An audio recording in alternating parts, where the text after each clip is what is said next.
Bapak Ibu sekalian yang diberkati Tuhan kita Yesus Kristus, kita tiba dalam pembacaan Alkitab. Namun sebelum kita mau membaca serta belajar akan kebenaran firman Tuhan, kita satu dalam doa. Bersyukur Bapa untuk kasih penyertaan-Mu kepada kami yang ada di tempat ini Tuhan, karena kami anak-anak-Mu sudah memuji, membesarkan apa nama Tuhan. Tiba saatnya dan anak-anak-Mu akan mendengarkan sabda kebenaran firman-Mu. Biarlah apa yang difirmankan Tuhan bisa makan tempat dalam hati dan pikiran kami, dan bisa menjadi pedoman serta kekuatan bahkan pelajaran bagi kehidupan kami. Tuhan Yesus, berkati hamba-Mu yang akan menyampaikan sabda kebenaran firman-Mu. Biarlah hamba berkata-kata seturut dengan kehendak Tuhan. Kami sambut firman-Mu. Amin. Bapak Ibu sekalian, pembacaan kita di saat hari ini terdapat dalam Perjanjian Baru, yaitu dalam kitab Injil Matius. Injil Matius pasalnya yang keempat, dibaca dari ayatnya yang ke-12 sampai ayatnya yang ke-17. Injil Matius dibaca dari ayatnya yang Injil Matius 4 dibaca dari ayatnya yang ke-12 sampai ayatnya yang ke-17, dan pembacaan Alkitab kita di saat hari ini akan saya bacakan untuk kita sama. Dan berperikop, Yesus tampil di Galilea. Tetapi waktu Yesus mendengar bahwa Yohanes telah ditangkap, menyingkirlah ia ke Galilea.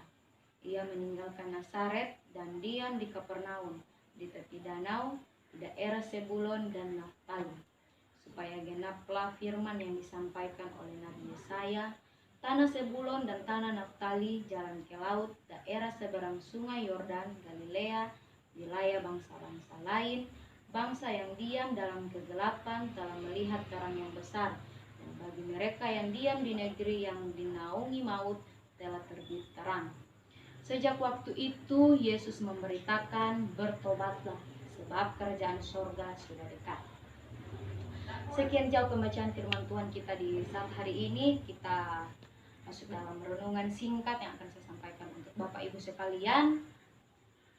Jadi Bapak Ibu sekalian yang diberkati Tuhan kita Yesus Kristus, pembacaan ini menceritakan kehidupan dan pekerjaan Yesus sewaktu ia berada di tengah-tengah dunia ini untuk menyatakan kasih dan kuasa-Nya kepada seluruh umat manusia.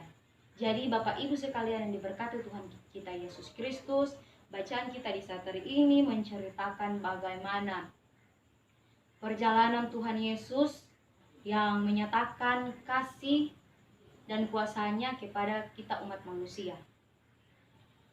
Pada saat Yesus berkarya di dunia dalam menjalankan misinya sebagai anak Allah, banyak diperhadapkan oleh tantangan, ancaman, dan penolakan waktu itu.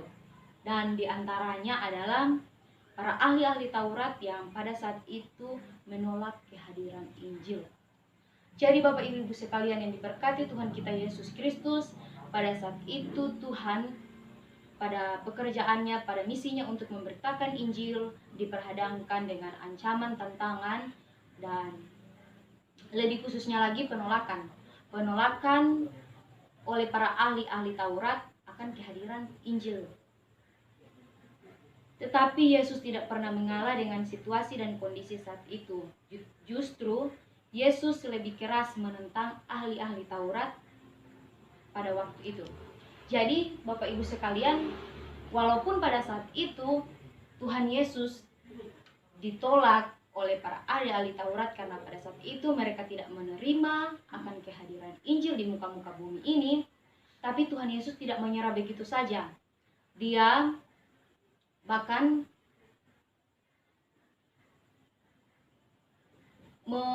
melawan situasi saat itu. Para ahli-ahli Taurat, dia tetap setia untuk memberitakan Injil. Dan jelas itu pada ayatnya yang ke-17b yang mengatakan bahwa bertobatlah karena kerajaan surga sudah dekat. Jadi di situ ada penekanan Tuhan Yesus bahwa bertobatlah, bahwa kerajaan surga itu sudah dekat. Bapak Ibu yang diberkati Tuhan dalam Yesus Kristus, saat ini kita sebagai orang yang sudah menerima karya Kristus dan mengakui bahwa Yesus Kristus adalah juru selamat kita, maka seharusnya kita harus mampu menyampaikan berita keselamatan kepada seluruh umat yang ada di muka bumi ini. Jadi Bapak Ibu yang diberkati Tuhan, kita sebagai umat kepunyaan Tuhan, kita sebagai warga Kristen yang sebelumnya kita telah menerima Injil, menerima Kristus sebagai pemilik kehidupan kita, maka kita dalam dunia ini diberi tugas dan tanggung jawab untuk memberitakan Injil tersebut. Kita menyampaikan, bukan hanya kita yang mendengarkan saja, tapi kita juga menjadi penyalur firman atau Injil pada saat ini. Dan itu melalui tindakan dan perbuatan kita di kehidupan sehari-hari.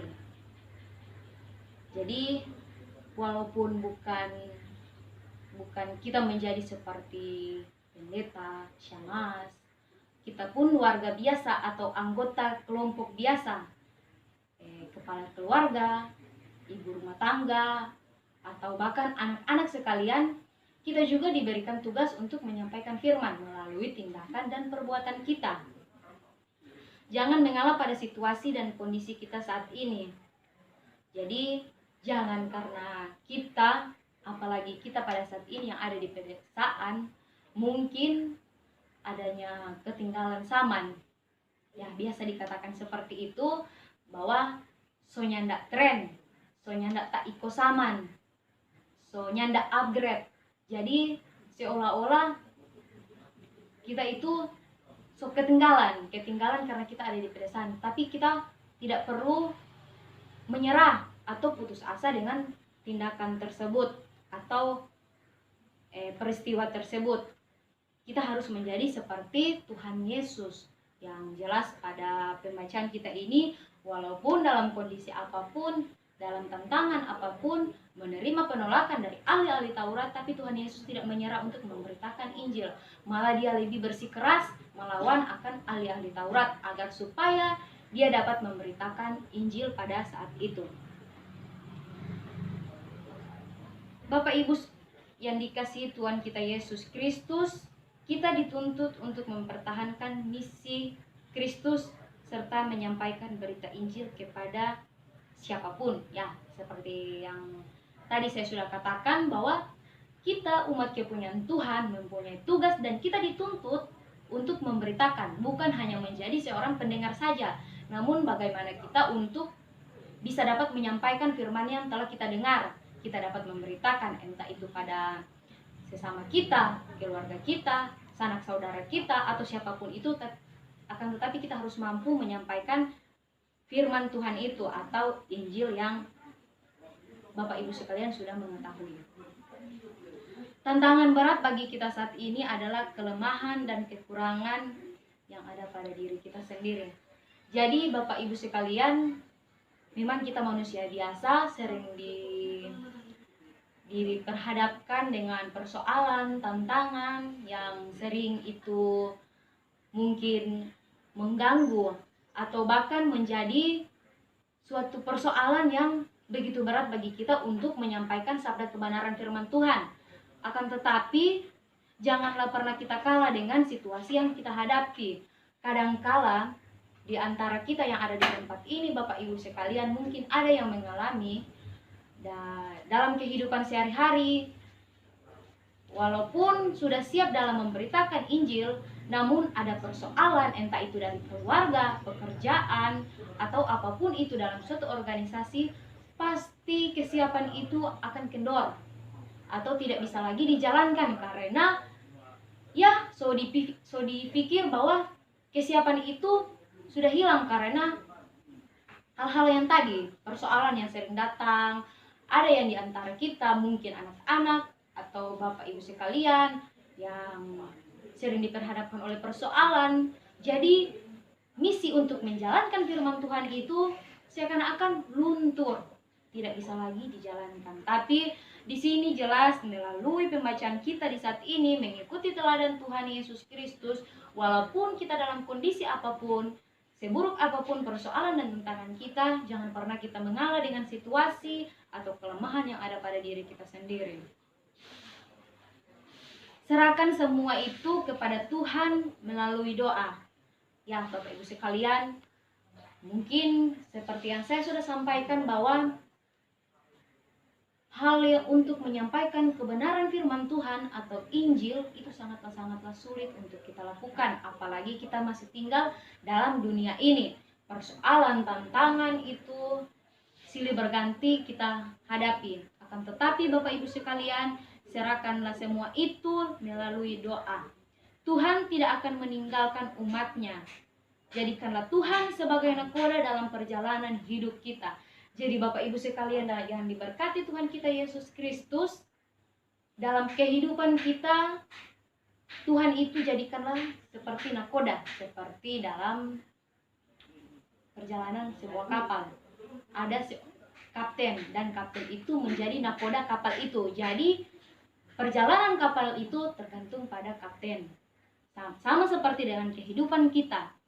Kita menjalankan kehidupan kita, jadikan Tuhan itu sebagai nakoda kita dalam menjalani kehidupan kita. Berdoalah terus kepada Tuhan, sebab Tuhan itu dekat kepada orang-orang yang dekat akan Dia. Dia selalu memberkati, mendengar setiap keluh kesah, dan terlebih selalu memberkati kita. Jadi Bapak Ibu sekalian yang diberkati Tuhan kita Yesus Kristus, jelas dalam pembacaan Alkitab kita di saat ini, bagaimana kita sebagai umat yang percaya kepada Tuhan, umat yang telah mengenal firman Tuhan, telah mengenal Kristus sebagai jati diri kita, yaitu kita harus dapat atau bisa menyampaikan atau menyalurkan firman Tuhan yang telah kita dengar kepada sesama kita. Sekian jauh, Tuhan Yesus memberkati.